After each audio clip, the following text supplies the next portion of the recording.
But many people give up their dream of having a beautiful garden because they think they must have a large yard to be able to do this. This is when potted plants can come to the rescue, as you can grow them absolutely anywhere. No matter how small your dwelling is, you can always fit in some plant containers and get a variety of benefits from this beautiful addition. You can even try growing a vertical garden or raised garden in very small spaces. Houseplants are becoming a popular design trend. They provide a beautiful aesthetic and a calming atmosphere.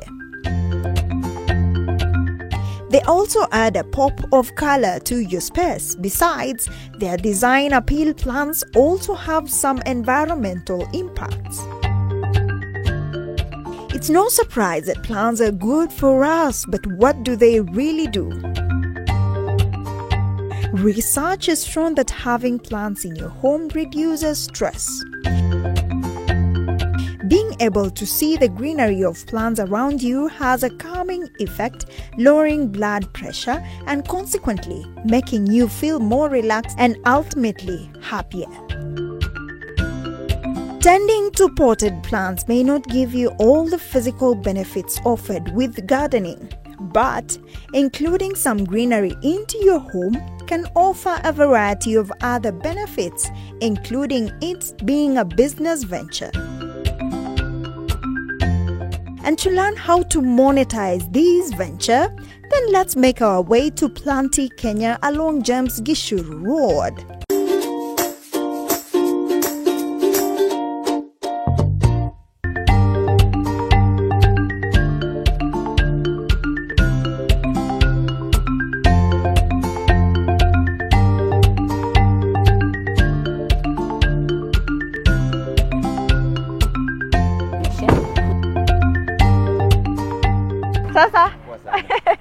Hello and welcome to yet another exciting episode of Kilimo na Biashara show. And like you know, this is a show that brings you different types of farming methods and emerging trends in the agribusiness world. And speaking of emerging trends, let me ask you one question.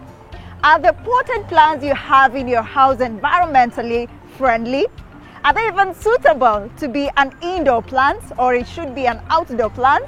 Well, worry no more. Those are the tips that you're going to give you today, because we are at Planty, Kenya, and they are experts in this business. So they're going to tell us everything that they have here. They have both potted flowers, they have edibles, that I mean herbs, and many other plants. So shall we explore this? Let's go. Lucy! Hi! Good. Good to see you! Thank you very much. This place is truly beautiful. So what are you holding there? This is a basil. This is one of our herbs in our collection. So this is when you want to have an organic kitchen garden on your balcony, on your kitchen windowsill. Yes, we have a selection of. It's just the beginning and I'm already seeing herbs. So before we even delve into the nitty-gritties and learning more about these plants, tell us about Planty Kenya. Planty Kenya is an indoor plant store. We mainly focus on indoor, but we have outdoor, we have pots, we have accessories, yeah. So it's just a wide range of different options, yeah. So we actually started out as a gap, to bridge the gap for people who want to put plants in their home. It's just basically bringing the outside in, yeah? So bringing the air purifying aspects of plants into your home, bringing the beauty of live plants that you can actually care for, nurture for. Yes, and during my research, I saw that you began this place after looking for flowers online and you didn't see, or looking for plants online and you didn't find, and you decided, I'm going to make one. Started out as a hobby mainly, didn't start out as a business idea. It started out as a hobby that I ended up posting, and I realized people actually want this, yeah. The problem that is in the market right now is that it's not catering for indoor plant enthusiasts, yeah. When I started out, I was buying plants from the roadside, yeah. But I noticed when I bring these plants inside, they're really not working, yeah. So I needed to research by myself. So I noticed, the problem is this plant has red soil, yeah. Red soil is not conducive when I bring my plant inside. it ends up clumping and becoming a rock and suffocating the plants eventually. So I researched, did some planning and checking out what works. So I realized compost is the best. Yeah? And actually the main other problem is when you get plants outside, you don't really get a care instruction card. Yeah? That you get a lot of times, most plants don't fit in different spots in your house. Yeah? There's a plant that's going to do very well in your balcony, while if it stays in the balcony and it's very sunny, it's going to burn. You're going to tell us more about that, but there's something so critical that you've mentioned about red soil and the compost. Tell us more about that. And when a customer comes here, do you take them through that process? When we get new clients, they usually come and say, my plants have been dying. Yeah? So we actually ask, like, what's the main problem? How's your soil? Is it red? Is it black? Because red soil looks proper red and compost soil looks black. Yeah? So the problem with red soil is that when it goes inside your house, it's not conducive. It might be conducive for the first 1 or 2 months. Your plant is okay, but eventually it doesn't work. So compost is actually organic matter. Yeah? This is completely decayed throughout a long process. Yeah? So this is matter that when you use on your pot, it's going to continue feeding your plant in the long run, and it's also more of grainy. Yeah? It doesn't clump. Yeah? So the roots are going to grow through the compost. So red soil is not favorable, and instead we should be using compost. Yeah. So that's where we normally go wrong.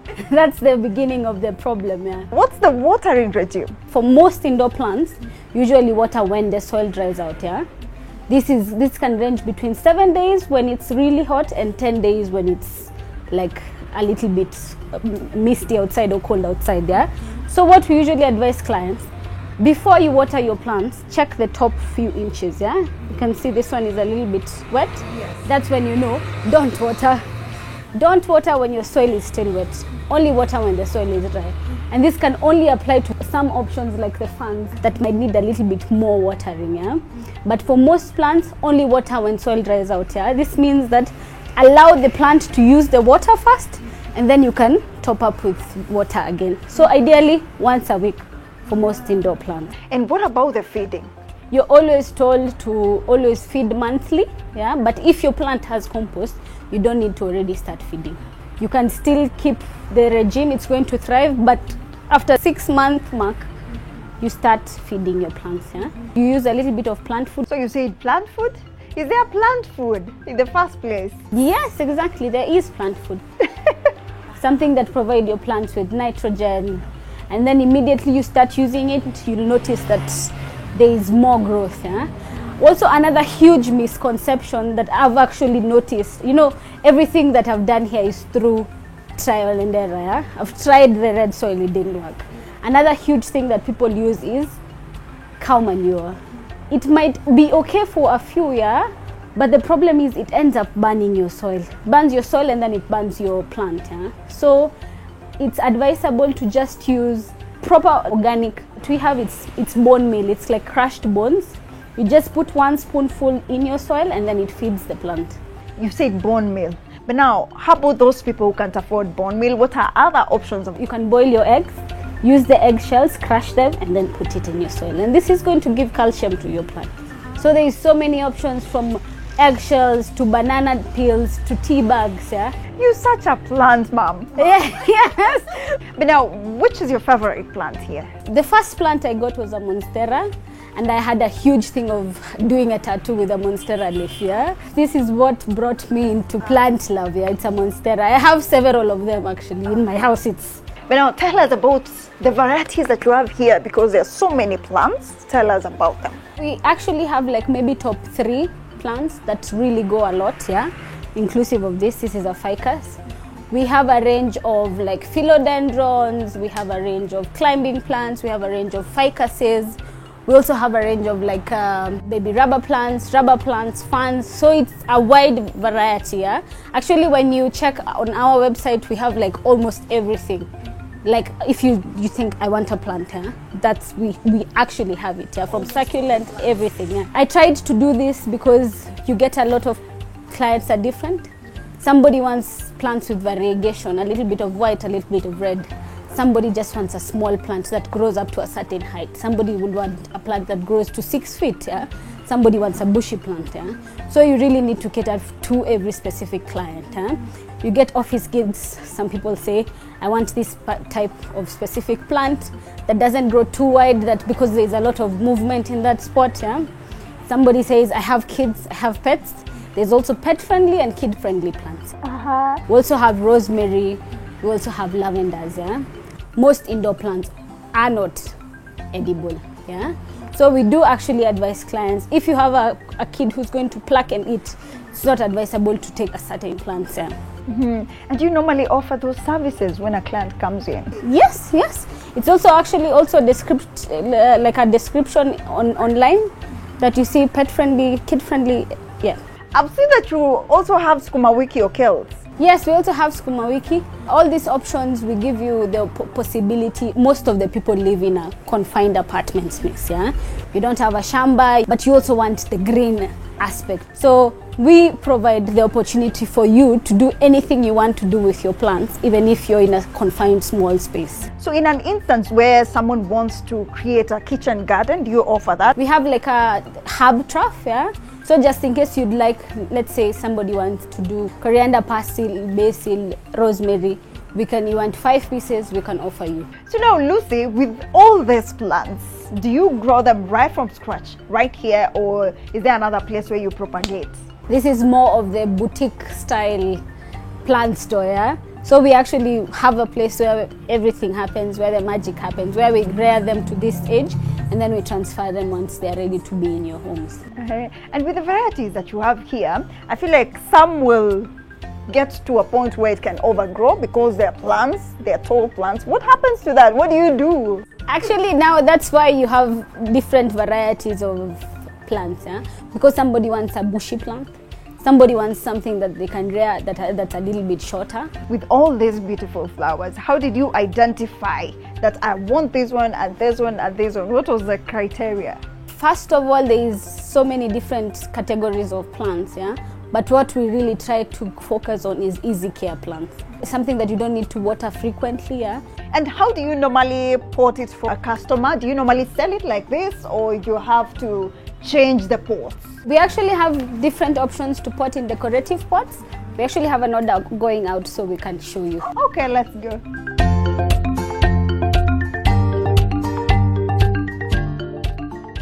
Wow. This is so impressive, right? I hope so far you've identified all the problems and the challenges. We've addressed some of the challenges that you normally experience with your plants. Did you know you don't have to use red soil and compost is much better?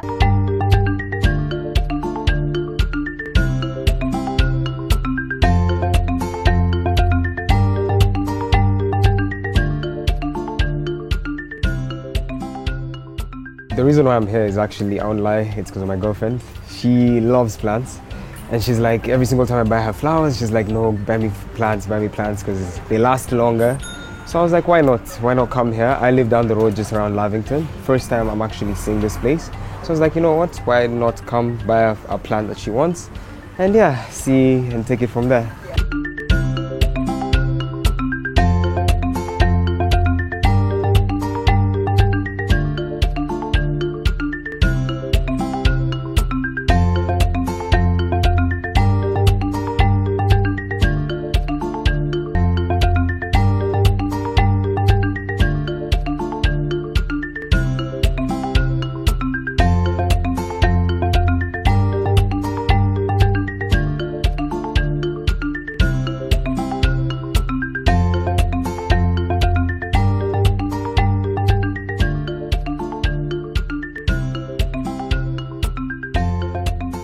Thank you for sticking with us until this very moment. And if you're just joining us, then you're not too late. Welcome to Kilimo na Biashara. And as you can see, we have amazing setup right here, because today we are focusing on the nitty-gritties of potted plants. Here we have a variety of a plant. We have edible plants, we have herbs. And what are the tips that you need to know when you are potting a plant so that it can survive for the longest time, So Lucy is right here. So Lucy, take us through here. This is a beautiful setup. Tell me about this. We're at our potting section. We usually call it the potting bay. This is where we do the whole reporting service for the client. Lucy, so I don't know where we'll start from because I see the plants are ready here and you have the manure. So where do we begin? Actually, you can see right now we're at our potting section. We usually call it the potting bay. This is where we do the whole repotting service for the client. So mainly when a client wants to get their pot to be transferred from the nursery planter to the decorative planter, as you can see, he's using our organic compost, filling it up inside the pot. The plant was actually due for a repot, yeah? So you can see the roots are a little bit root bound. You can repot from whichever pot you'd like. However, the pot should be always like a larger option to allow the roots to grow and to thrive again. So you can actually see the plant is root bound, yeah? Root bound means the root space has already taken up the soil. So more or less the plant is struggling. You can see it that it's thriving, but it's still struggling, so it was due for a root bound. So you top up the soil and then it used the fresh new soil again. You can see he had to remove the plant first. This is because the soil level should always be the same level as how it was in the initial. You don't want the stem to be too deep inside the pot. So the customers can purchase the compost? Yes. So just in case a client has their own plants that was previously struggling with red soil, we can also do the same. You can just come and purchase the compost, we change the soil for you, and the service is free for repotting. As you can see, he's just repotting it. It looks like this plant also was due for a repot. You can see the roots have taken up much of the previous space of the compost. You can see he had to remove the plant first. This is because the soil level should always be the same level as how it was in the initial. You don't want the stem to be too deep inside the pot. So this is when a plant is root bound, as you can see. Root bound means the roots are more than the soil. Yeah? So now this is one of the signs that you usually check to see if your plant needs a repot. As you can see, our compost is very, very fertile, yeah? And quite healthy. So this is what you serve your customers with and not the red soil? Exactly, and we also offer in-house repotting. So just in case if somebody usually has like a problem with their previous plants, even if they didn't get it from us, you can just come and purchase the soil by itself. Okay, so what's the next bit? So we are now putting the cover plants, yeah? So what is the importance of having these cover plants? You need to make it flow down once the plant is actively growing. So it's meant to actually flow down. Exactly, yeah. Okay, so what's the next bit? We remove this, we put it there. Okay, let's do this. First of all, you have to be careful when you remove the plant, not to disturb the roots. Yes. Do a small hole so that plant can enter. Make sure you put it in the right position. You really need to make sure that the roots are not disturbed. Yeah. Place it nicely on the side, and the flowers are going to continue growing. So the essence is for it to flow downwards. Yes, exactly. Okay.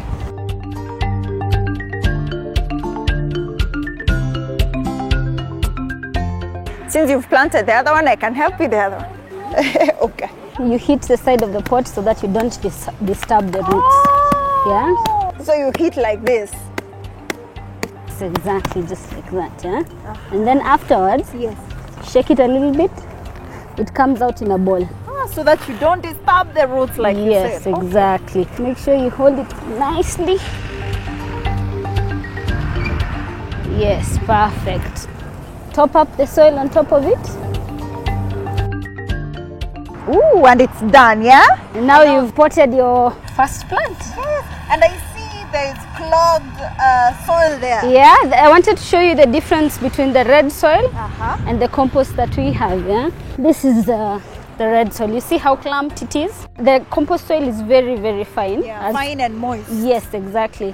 As opposed to this is from a repot. Yes. You can see how much the roots were completely compacted and suffocated. Yeah. So the roots here are suffocated. Yes, yeah. This usually can even happen just with a short time span, like even 2 months. Yeah. Yes. So you get when you water your plants, the water doesn't go through.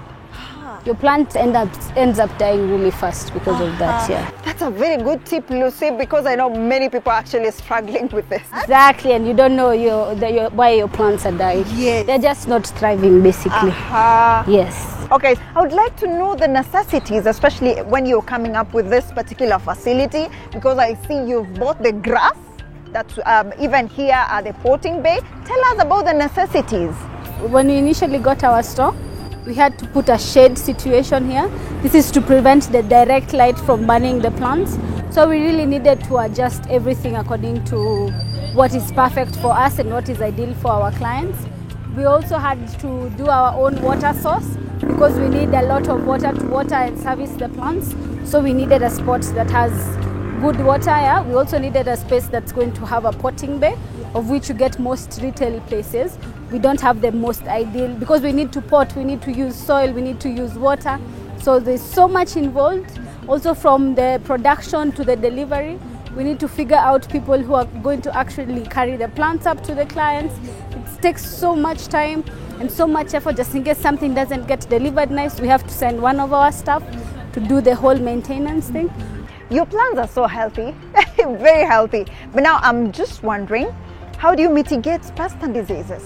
When you have plants potted in a pot, yeah, because it's not getting its natural nutrients through the main soil, through the ground, you really need to at least have a frequent feeding schedule. Yeah? So this means feeding with either compost. If you have compost, it's perfect. If you have red soil, you can always report to use compost that's going to feed like throughout the growing process.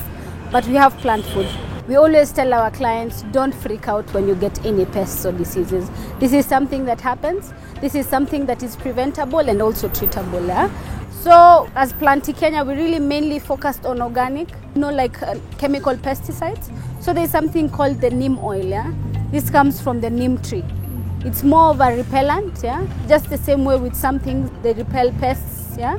This neem oil has repellent capability for like things like white flies. So this means you can put it in a spray bottle mixed with water and spray it, yeah. But actually with most things, if you get something, there's something called white flies in plants that also affect a lot of palms. A lot of people have that problem. So before we tell you, even before the neem oil, we always tell you just put 2 spoons of liquid dish soap in with water, spray it, wipe it 2 to 3 times a week, and it's going to clear. If it doesn't clear, now we're going to start on neem oil or also other preventative measures like the rabbit urine. Rabbit urine is very good. It fertilizes your plants as well as also repels pests. Wow. That's quite interesting and it's quite insightful. But now, which one is the fastest moving plant here? It actually rotates among 3 plants. We have the money plants. A lot of people tend to believe that it brings money, yeah, if you have it in your house. And we also have the ficus. It's called a ficus microcrapa. It's actually loved by a lot of people who are in offices and also homeowners as well, yeah. And the other ones is the Dieffenbachia. I think a lot of people love it because of the leaves. We stock a lot of this in store. We always make sure it's always in store. And now in conclusion, Lucy, take us through your pricing model. How much does this go for some of the plants? Roughly, what are the prices? With our plants, we range from something from 200 bob for the small succulents, 500 bob for like potted herbs that are really full that you can use in your home for a very long time, and our typical like plants that are almost like waist length going up, this can range from 29.80 to something around 7 feet that can be 4K. Yeah? That's why we sell our plants with grow pots first, because plants are the cheaper product in the plant industry. Yeah? Now when you come to the pots, they're a little bit higher. Yeah? Hopefully more people can produce pots in Kenya that we can outsource that are much cheaper, and it's going to benefit everybody, even the plant community. That is quite insightful, and you're such a good plant mom, and we truly appreciate you. Thank you for your time and for allowing us into this facility and showcase this amazing work. So till next time. Thank you so much.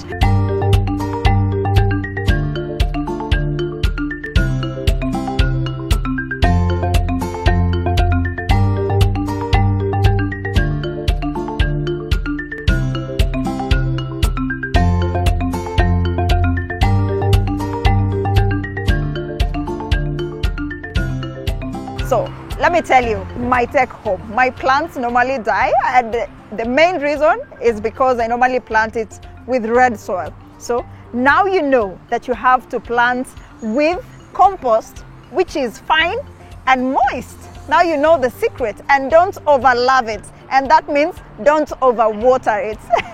Now I could give you so many tips. Thank you so much for being part of the show. That has been quite a show, right? My name is Linda Koske. See you again next Sunday.